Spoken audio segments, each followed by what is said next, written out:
Cargo staff को manage करती है। और इस फैसले के बाद मुंबई के छत्रपति शिवाजी महाराज इंटरनेशनल एयरपोर्ट पर इस कंपनी से जुड़े सभी स्टाफ को हटा दिया गया। बताया गया कि मुंबई एयरपोर्ट पर ग्राउंड ऑपरेशन से जुड़ा करीब 70% काम यही कंपनी संभालती है। इसके तहत विमानों से यात्रियों का सामान और दूसरी चीजों को उतारना और उन्हें चढ़ाना शामिल है। इसके अलावा विमानों में ईंधन भरना और उनके रखरखाव से जुड़ी दूसरी सेवाएं भी इस कंपनी के जिम्मे थी। और पूरे देश में जहाँ उनका काम शुरू था वो काम अब उनका बंद कर दिया, क्योंकि एक तो सिक्योरिटी का भी इशू है, दूसरी एक जनभावना भी है।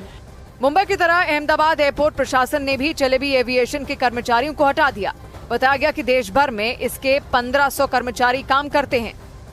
राजस्थान में अब तुर्की की ज्वेलरी और जेमस्टोन नहीं दिखने वाले हैं। जयपुर के जौहरियों ने बड़ा फैसला कर लिया है कि तुर्की के पाकिस्तान को ड्रोन और हथियार देने के चलते देश हित में तुर्की से जेम्स एंड ज्वेलरी का आयात अब नहीं किया जाएगा।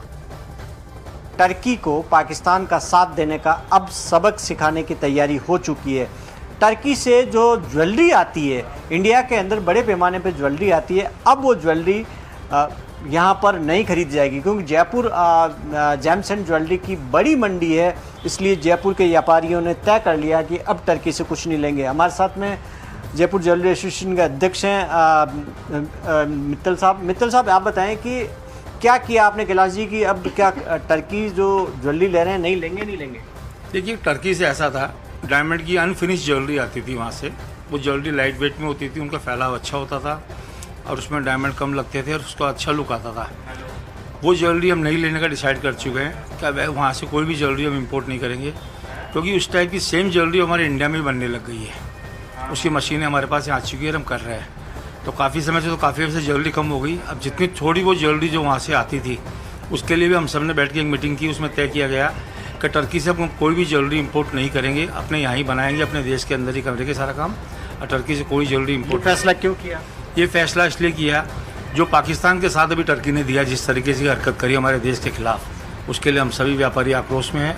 हम ऐसी के लिए टर्की का विरोध करके हमने डिसीजन लिया कि टर्की से कोई भी ज्वेलरी इंपोर्ट नहीं करेंगे। देश पहले है, इसीलिए व्यापारियों ने फैसला किया अलग अलग, चाहे मार्बल एसोसिएशन हो, अब ज्वेलरी एसोसिएशन है, यानी कि टर्की से माल नहीं खरीदेंगे। जो माल आ रहा है उस पर रोक लगा दिए, उसके विकल्प के रूप में दूसरी ज्वेलरी जहां से मिलती है वो ली जाएगी।